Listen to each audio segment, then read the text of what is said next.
இன்றைய வேத வார்த்தை இன்றைய நாளிலும் 10ஆம் தேதி 6வது மாதம் 2026ஆம் ஆண்டு புதன்கிழமை.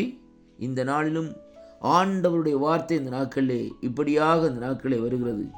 ஏசாயாவின் தீர்க்க தரிசன புஸ்தகம் 46வது அதிகாரம் 13வது வசனத்தை வாசிக்க கேட்போமா இருந்தால், என் நீதி சமீபிக்க பண்ணுகிறேன், அது தூரமாய் இருப்பதில்லை, என் இரட்சிப்பு தாமதிப்பதில்லை, நான் சியோனிலே இரட்சிப்பையும் இஸ்ரவேலுக்கு என் மகிமையையும் கட்டளையிடுவேன் என்று கர்த்தராகிய ஆண்டவர் இந்த இடத்திலே இந்த நாட்களிலே சொல்லுகிற வார்த்தையை இந்த நாட்களிலே கேட்கிறோம். அருமையான கர்த்தருடைய பிள்ளைகளே, இந்த நாளிலும் ஆண்டவருடைய வார்த்தை இந்த நாட்களில் சொல்லுகிறது, என் நீதியை இந்த நாட்களில் சமீபிக்க பண்ணுகிறேன். ஆண்டவர் நீதியை செய்கிற தேவன்.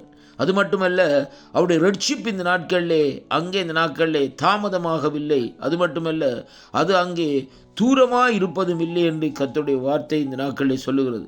அதே வேளையிலே ஆண்டவர் சொல்லுகிறார், எப்படி என்று சொன்னால், நான் சியோனில் ரட்சிப்பையும், சியோன் என்றால் தேவன் வாசம் செய்கிற இடம், தேவனுடைய அசைவாட்டம், தேவனுடைய பரிசுத்த ஆவியானுடைய வல்லமை நிறைந்து இருக்கிற இடத்தை தான் சியோன் என்று இந்த நாட்களிலே நாங்கள் அங்கே இந்த நாட்களை கூறுகிறோம். அருமையான கர்த்தருடைய பிள்ளைகளை, தேவனுடைய பிள்ளைகளாகிய ஜனங்கள் ஒன்று சேர்ந்து அவருடைய நாமத்தை மகிமைப்படுத்தி உயர்த்துகிற இடம் அங்கே, அதைத்தான் சியோன் என்று சொல்லி இன்றைக்கு சொல்லுகிறதாக இருக்கிறது. அருமையான கர்த்தருடைய பிள்ளைகளை, அங்கே அதை குறித்து தான் அப்போஸ்தலர்கள் சொல்லுகிறார்கள், சபை என்று சொல்லி இந்த நாட்களில் சொல்லப்படுகிறதை பார்க்கிறோம். அருமையான கர்த்தருடைய பிள்ளைகளை, வெளிப்படுத்தலே ஆண்டவராகிய இயேசு கிறிஸ்து சொல்லுகிறார், 7 சபைகளுக்கு எழுது என்று, நான் சியோனுக்கு முதலாவது எழுது, நான் வாசம் செய்கிற இடத்திற்கு இந்த காரியத்தை எழுது என்று சொல்லி இந்த நாட்களில் சொல்லப்படுகிறதை பார்க்கிறோம். அருமையான அன்பு பிள்ளைகளை, சியோனையும் அங்கே வேதம் சொல்லுகிறது, சியோனிலே ரட்சிப்பையும். அப்படியானால் தேவனுடைய சபையிலே இந்த நாட்களிலே,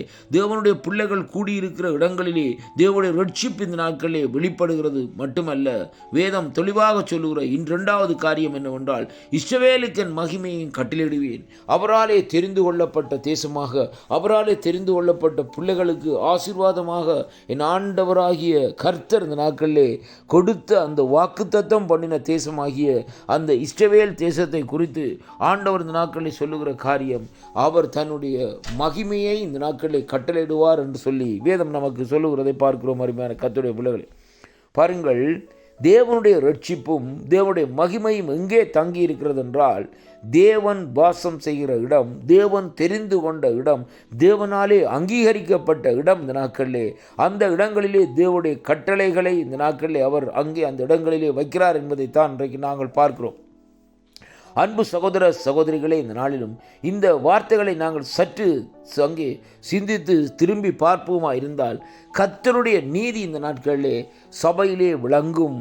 கர்த்தருடைய மகிமை ஆண்டவரை நேசிக்கிற பிள்ளைகளுக்குள்ளே இந்த நாட்களிலே விளங்கும். ஆண்டவராலே தெரிந்து கொள்ளப்பட்ட பிள்ளைகளுக்குள்ளே அவருடைய மகிமை இந்த நாட்களிலே அங்கே கட்டளையிடப்படும் என்பதையும் இன்றைக்கு நாங்கள் பார்க்கிறோம்.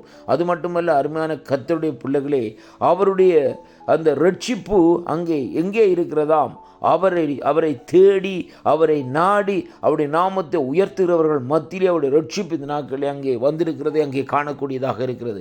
அதை குறித்து தான் ஏசாயா தீர்க்கதரிசி இப்படியாக இந்த நாட்களில் இந்த வெளிப்பாட்டை எழுதி வைத்துக்கிறதை அங்கே பார்க்கிறோம். அருமையான கர்த்தருடைய பிள்ளைகளை, பாருங்கள், இந்த அதாவது இந்த நாட்களில் இந்த ஏசாயாவின் தீர்க்க தரிசன புஸ்தகம் 46வது அதிகாரத்திலே பார்க்கிற வேளையிலே பாருங்கள், ஆண்டவர் எப்படியாக அந்த அதிகாரத்தை எடுத்து வாசித்து பாருங்கள், தேவன் தன்னுடைய ஜனங்களை எப்படியாக இந்த நாட்களை பாதுகாக்கிறார், எப்படியாக இந்த நாட்களை தொடர்ந்தும் அவர்களோடு இந்த நாட்களிலே இடப்படுவார் என்பதை குறித்து தான் அந்த பகுதியிலே இன்றைக்கு நாங்கள் காணக்கூடியதாக இருக்கிறது. அருமையான கர்த்தருடைய பிள்ளைகளே, அதனாலே இந்த நாட்களிலே ஆண்டவர் நம்முடைய வாழ்க்கையிலே செய்ய இருக்கிற காரியங்கள், அவர் செய்து கொண்டிருக்கிற காரியங்கள், செய்ய போகிற காரியங்கள் இந்த நாட்களில் எப்படியாக நம்மை இந்த நாட்களை நடத்தி வந்தார், எப்படியாக நம்மை நினைவு கூர்ந்தார் என்று சொல்லி இந்த நாட்களை நாங்கள் அறிந்த இந்த நாட்களிலே இந்த வாக்குத்தத்தங்களை இந்த நாட்களிலே பற்றி பிடித்து ஆண்டவரோடு இந்த நாட்களை சேர்ந்து நடப்போமா? 12வது வசனம் சொல்லுகிறது, முரட்டு இருதயம் உள்ளவர்களே, நீதிக்கு தூரமானவர்களே, எனக்கு செவி கொடுங்கள் என்று ஆண்டவருடைய சத்தம் இந்த நாட்களிலே இங்கே தொனிக்கிறதை பார்க்கிறோம். அருமையான கர்த்தருடைய பிள்ளைகளே, அப்படியானால் இந்த நாட்களிலே கர்த்தர் இந்த கடைசி நாட்களிலே பேசிக்கொண்டே இருக்கிறார்.